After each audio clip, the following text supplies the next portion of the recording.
Hello everyone, and welcome back to the Explain series. Last episode, we took down the red streamer in Paper Mario the Origami King, while only taking 82 damage.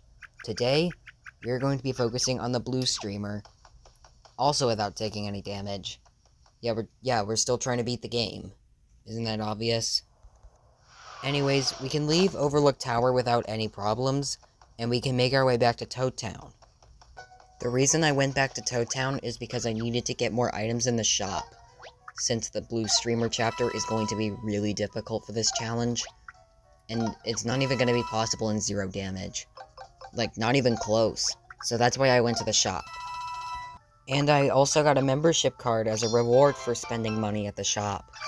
That's kinda cool.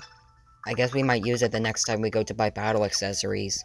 In which battle accessories are actually very, very useful for this challenge. I didn't actually think of those at the time of recording this video, but it might be possible to take less damage in future boss fights if we go to buy accessories. I think I might actually unlock an accessory shop. It's possible. I think we'll get to the one in Sniff City come the next chapter of the game. But for now, let's head back to the Toad Tram and make our way to Autumn Mountain. After we ride the tram meeting of Bob and Buddy that lost all of his memories, we make it to Autumn Mountain where the real fun begins. Except the very first thing that we need to do is unfold Sea Captain Toad because we will need him for the Purple Streamer chapter. Big surprise. We're on a quest to go towards the Water of Elemental Shrine, and there are no roadblocks on the way there until we get to Fall Bridge, where Bob tries to negotiate with a paper Macho Goomba, only to completely fail at it. We jumped down off the bridge into Chestnut Valley to go save him, and little did I know how difficult this level was. We see a round object that Olivia assumes to be Bobby, only to find out that it's actually not Bobby. It turns out it's Chestnuts. Chestnuts are rolling down every single hill, and if we touch even one, it's an automatic reset. At least there's a save block in Autumn Mountain just before the bridge, so we can use that whenever we have to reset. Make use of those little pockets in the walls to be able to take shelter from the chestnuts if there's 2 of them on the path. Go back down to that pocket and chill for a second, then make your escape to the safe platform.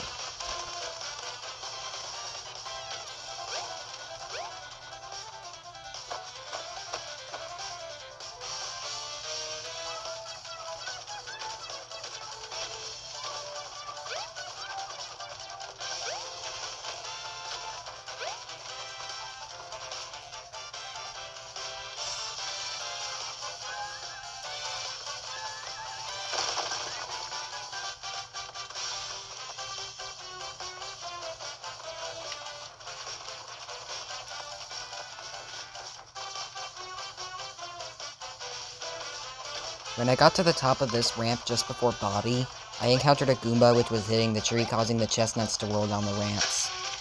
So we just take it out, no problem.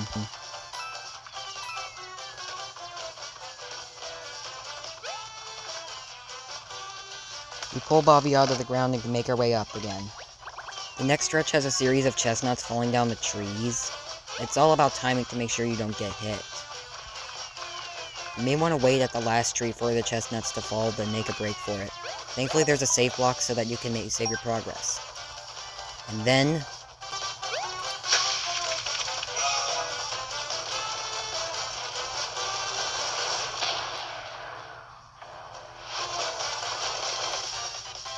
Bobby did get hit by those chestnuts, but that wasn't Mario, so it doesn't matter. What does matter is the fact that we are thrown into our first required battle. There wasn't much to say about this battle. I had to group all the enemies and use the shiny hammer 3 times to take them out. Immediately after the battle, we're thrown into a maze of chestnuts. Be careful where you step, or else you will have to reset from the save block. I recommend going back up to hit the save block before coming in here after fighting the Galoombas. I got through first try every single time. Once to go up and save Bobby from the tree, once to come back down and go look for Bobby, and wants to come back up after already looking for Bobby, after he was already not up by the save block. After all of that, we have another battle against a couple of Galoombas, but they're easy to take out with Iron Boots, just to make sure we deal as much damage as possible. And then we can wake up Bobby and go to the shrine.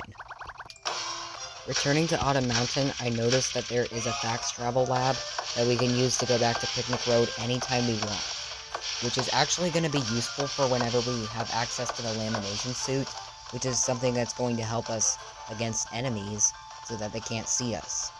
We still have to be careful with that thing because enemies can still touch us and get us into battle if we have it on. But for now, let's head into the Waterville Elemental Shrine and leave Bobby behind because he's a wet blanket. Come on, Bobby, why don't you do something fun for once? Anyway, once we get into the shrine, we get introduced to a new weapon, Shiny Iron Boots, which is going to prove useful for the Waterville Elemental boss. And then we dodge this Sidestepper, so we can refill our confetti bag, and fill in the upcoming Not Bottomless hole. It's very easy to accidentally bump into a Sidestepper and get into a battle, so it's best to linger on these stairs where that won't happen, and then fill in the hole, so then we can make it to the puzzle room. Also, you can get attacked by that Sidestepper if you're not careful.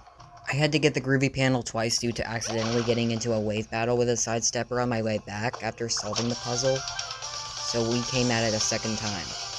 For this battle, I had to group both the blue and red Sidesteppers, and then I had to sacrifice my shiny hammer to get as much damage as possible, and my shiny hammer broke. I wasn't able to get another one since there are no shops that are available to me, especially not in Shogun Studios, so I will have to make it count through the rest of the fight. Dodging the Sidesteppers on the way back requires sick moves like this. And that's how it's done. I decided to save my game after this because there's a max-up heart down below that I wanted to get, and it costed us a swoop battle that we can't avoid on our way out after getting that heart.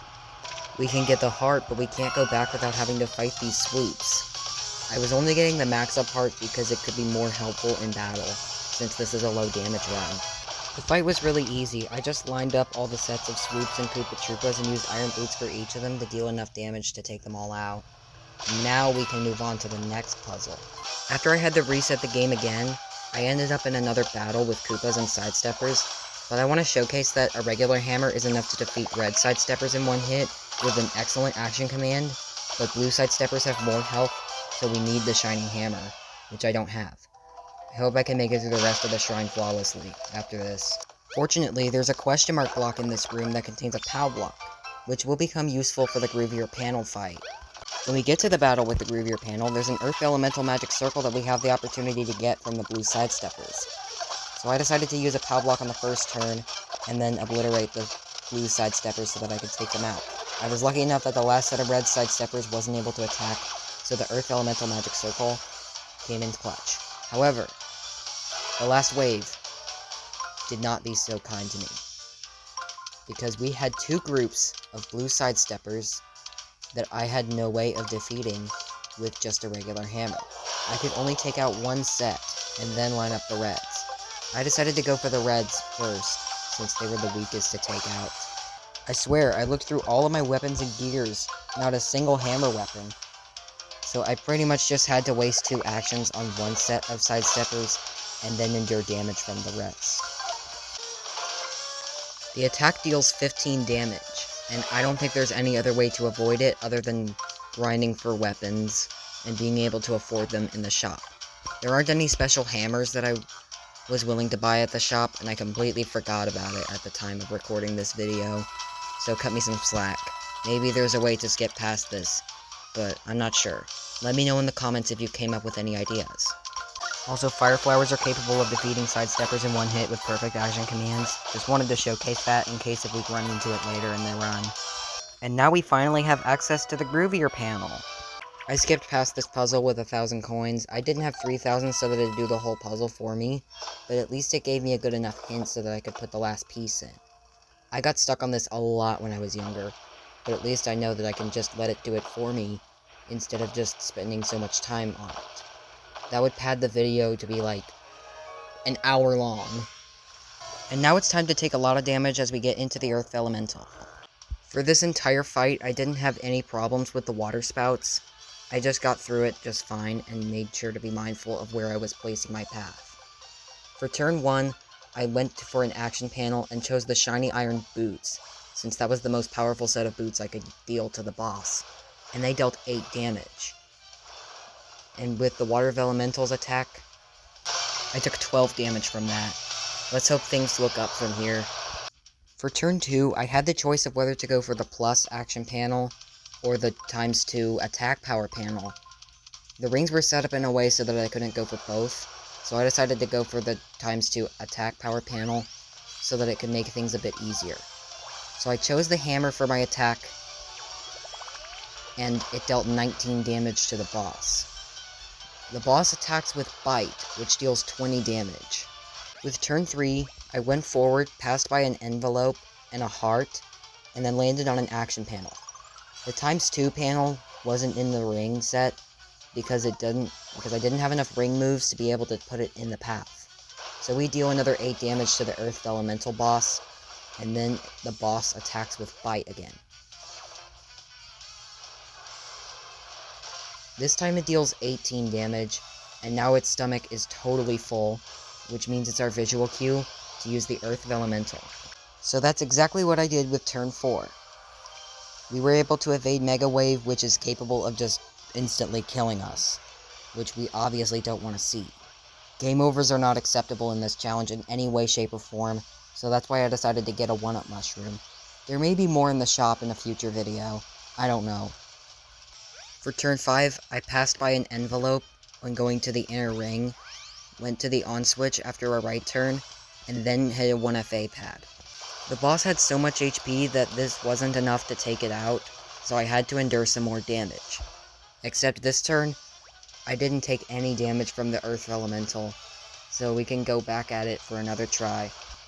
For turn 6, I went left, passed by a heart, went towards the inner ring while passing by an on switch and a ×2 attack power panel, and then went for the shiny boots to see what would happen. Turns out, it actually deals 15 damage to the boss. That is a major upgrade. But since I attacked from behind, it attacked with Wyvern Whip, dealing 6 damage, which isn't that much. For turn 7, I passed by a ×2 action panel and went towards the inner ring, so that I could use the hammer attack. It dealt 19 damage because I wasn't able to get an excellent action command, and it attacks with Bite, dealing 20 more damage. I used the exact same setup again with turn 8, only this time attacking with shiny iron boots.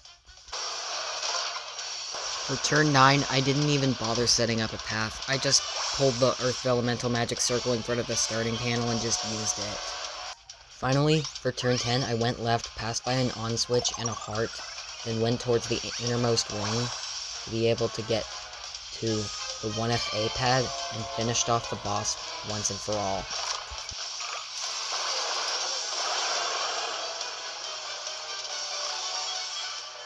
Now that Olivia has the power to turn into the Water Elemental, it's time that we fill up the lake so we can make our way to Shogun Studios. I decided to make it a bit easier by taking this shortcut pipe, which can take us to the boat, no problem, and then we can fill up the lake, and get the oarsmen, as well as the Kanfu Partey trio together.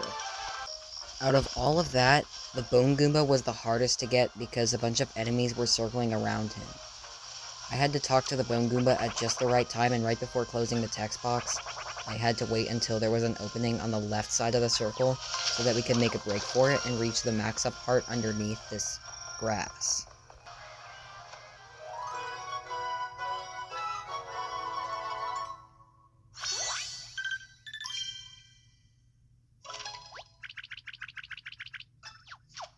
But now that that's out of the way, we get the Bone Goomba back to the party, and we have a nice little jam session with everyone.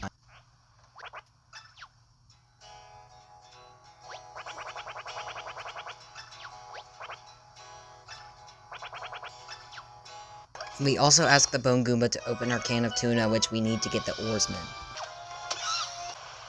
And now we can finally head off to Eddy River. Is it just my imagination, or are we speeding up? Yep, we're almost at the rapids. You folks ready for a white knuckle ride down old Eddy River? White knuckle? We thought this was going to be a peaceful river tour. Oh, don't pretend you ain't excited. We can't turn back anyhow, so relax and enjoy the ride. The river is flowing a bit fast. It's as if somebody flooded this river to the brim, then kept on flooding. What? Oh no, this isn't my... Nobody told me... Ah! Mario, I'm gonna need your help through this next bit. Tell me which way to steer the boat with up or down on the left joystick. Try not to hit any walls or rocks. If my boat gets too banged up, we might be in trouble. Oh, and you won't be able to open your menu for a stretch. Best to focus on the rapids, you know? Okay, grab a hold of something, folks. Here comes the Eddie River Rapids. As stated in the rules, the oarsman's boat doesn't count towards the challenge, so we can get through Eddie River Rapids no problem, and we make our way to Shogun Studios. Upon getting to Shogun Studios, I only had enough coins to be able to purchase the Commoner Pass, which only allows us to go in once after we use it, and then it can never be used again. Maybe this won't make it any more difficult to get through the part, right? Well, it turns out it actually makes it slightly more difficult to make it through Shogun Studios. As long as you know what you're supposed to do in order to make it to the movie theater. The only thing that's really concerning is the fact that you have to pay in order to play the Shuriken Dojo minigame. We have to score 21 points on it to be able to get the baseball and give it to the dry bones in trade for their bones so we can feed the chain chomp, which will give us a max-up heart. It costs 500 coins, but as long as you have at least that amount, then we are golden, and we can get through to Ninja Attraction, no problem.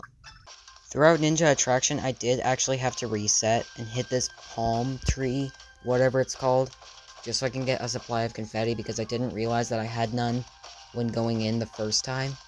And we can't go backwards through the attraction, because we'll just end up confronting a dead end.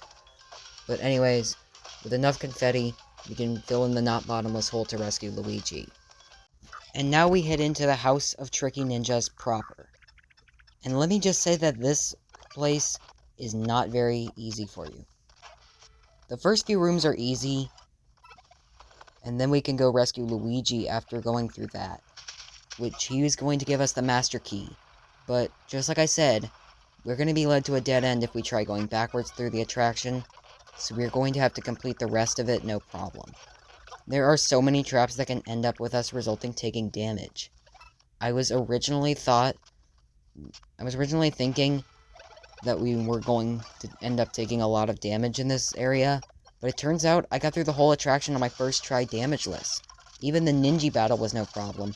I just needed to use a fire flower to deal as much damage as possible, and I whipped the Tanuki tail for the first wave. In the second wave, I used the water elemental circle that I got from the first wave. In the third wave, it just took a lot of fumbling around with the rings so that I could be able to line them up. And then I used 3 fire flowers against the ninjas so that I could take them out no problem. And I almost got squished in the final section, but at least we can finally move on from this place and go to the worst part of the entire chapter. By far, damageless, of course. That place being none other than good ol' Big Show Theater. This movie theater is actually harder than you would expect, because we have to go through 3 trials to be able to make it to the blue streamer. We can make it inside no problem with the Goomba mask, and then the play begins. The first play is actually so easy that it's not even worth talking about. All we have to do is just press the A button at the right time and take out the outlaws. No hassle here.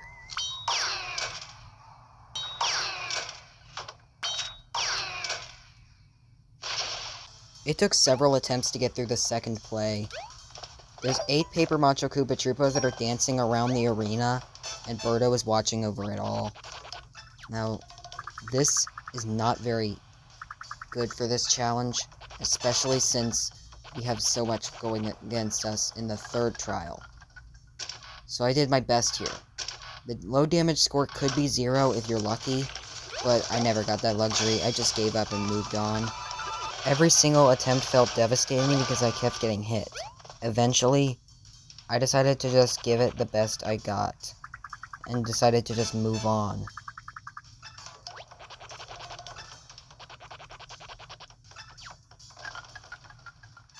This was my best attempt.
Okay, so my best score was 32 damage. It certainly can be optimized more in every way, but we can't avoid getting hit, so we're gonna move on. Stage 3 is the hardest and the worst of the entire trilogy. It's a Shy Guy Ballet recital, and their patterns for the dance are indecipherable. I have attempted this multiple times trying to get 0 damage, but I eventually gave up on it. If you want to try this run for yourself, I recommend using save blocks. You will mess up countless times. I've attempted it several times, and this was the best performance that I could muster.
"32 damage. That is a very bad score, but I'm absolutely tired of seeing this play over and over again. So we are going to move on to the boss fight. The rubber band boss, just like colored pencils, is not possible damageless. He's going to deal a lot of damage to us every single time we attack. Now, the one saving grace is that our only method of attacking, such as with magic circles, is capable of getting us through this fight, but the problem is that we have to use the magic circle in the innermost ring so that we can deal damage to the boss. For turn 1, I use a setup where I start by going left, and then I use a rubber band to reach the on switch in the second ring, and then I use the rubber bands on the second and third rings to go towards the inner ring, and then I use the magic circle so I could deal damage to the boss. This deals a total of 36 damage. And the rubber band boss attacks back at us using pullback and rubber bind. Remember, every attack must be blocked to be able to minimize the amount of damage. If you miss a block, then you will get tied up in a rubber band, and he will do another attack that deals 18 damage on you. Speaking of 18 damage, that's how much damage we take from blocking rubber bind every single time. With turn 2, the ring setup is left 2 times. We pass by an envelope because I forgot to get that out of my way. We use a rubber band to hit an on switch, and then hit 2 more rubber bands to reach a 1,000-fold arm circle in the innermost ring.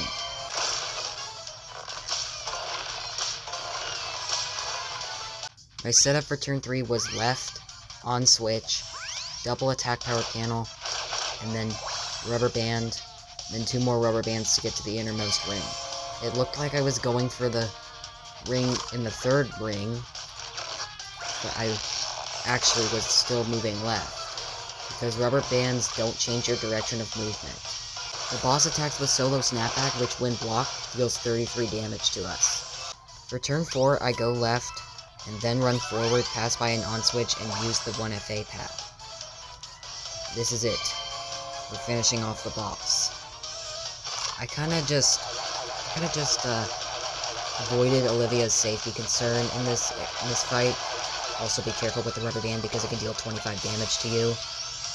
And Hey, let me say one quick thing. Be aware of your surroundings and please don't shake your controller too wildly. I proceeded to shake my controller like crazy because I was so relieved to be done with this fight, and now we can finally unwrap the blue streamer.